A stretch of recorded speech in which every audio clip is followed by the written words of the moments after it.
بسم اللہ الرحمن الرحیم۔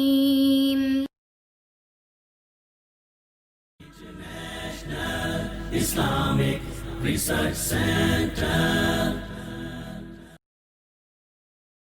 بسم اللہ الرحمن الرحیم۔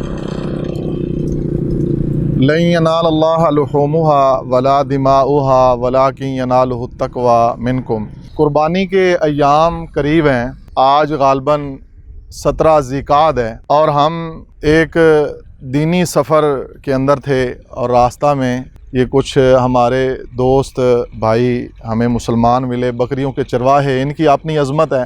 بکریاں چرانا انبیاء کی سنت ہے۔ تفسیر ابن کثیر میں امام ابن کثیر رحمہ اللہ نے لکھا ہے کوئی نبی ایسا نہیں جس نے بکریاں نہ چرائی ہوں۔ اور قربانی کے ایام قریب ہیں، میں نے ایک دیہاتی بھائی سے، یہ چرواہے جو کھڑے ہیں، ان سے ایک بات پوچھی ہے کہ بھائی آپ سے لوگ جانور خرید کر لے جاتے ہیں قربانی کے لیے، تو کھیرا جانور بھی کوئی لے جاتا ہے؟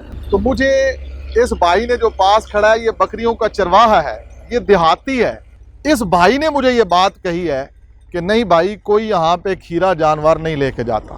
اور رسول اللہ صلی اللہ علیہ وسلم کی حدیث یہی ہے، لا تذبحوا الا مسنہ، نہ ذبح کرو مگر مسنہ، 2 دانت والا جانور۔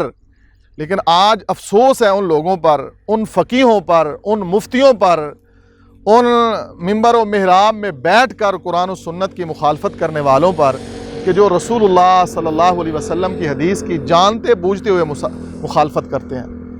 اور اللہ تعالیٰ نے اس آیت میں یہی کہا، تقوی اس چیز کا نام ہے، سب سے بڑا تقوی اللہ اور اس کے رسول صلی اللہ علیہ وسلم کی سچی محبت، پیار، اللہ کے حکم پر، نبی صلی اللہ علیہ وسلم کے فرمان پر اپنے آپ کو قربان کر دینا، یہ تقوی ہے، اللہ سے ڈر جانا۔ میں ان لوگوں کو یہی پیغام دوں گا، جانور جو لیں قربانی کے لیے وہ دندہ ہو، وہ 2 دانت والا ہو، یہی ہمارے نبی پاک صلی اللہ علیہ وسلم کی سنت ہے۔ اور یہ بات یاد رکھیں، اس حلال جانور میں برکت ختم نہیں ہوگی۔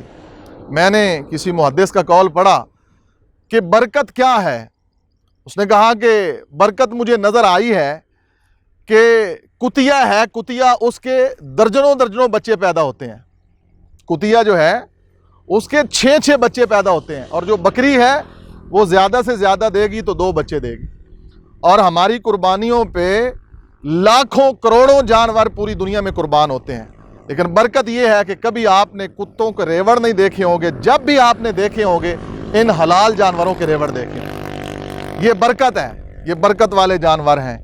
اور ایسے جو ملحدین ہیں، جو میڈیا کے فلاسفر ہیں، ان کے لیے یہ پیغام ہے کہ اللہ کی اس سنت کو، اللہ احکم الحاکمین کے ان فرامین کو کبھی پس پشت نہ ڈالیں، مخالفت نہ کریں قرآن و سنت کی، اور لوگوں کو یہ نہ کہیں کہ یہ فضولیات میں سے ہے، یہ فضولیات میں سے نہیں ہے، یہ ابراہیم علیہ السلام کی سنت ہے، یہ محمد الرسول اللہ صلی اللہ علیہ وسلم کی سنت ہے۔ اور انشاءاللہ جب تک ہم مسلمان زندہ ہیں قرآن و سنت والے، ہم انشاءاللہ سنت کے احیاء کے لیے بات کرتے رہیں گے۔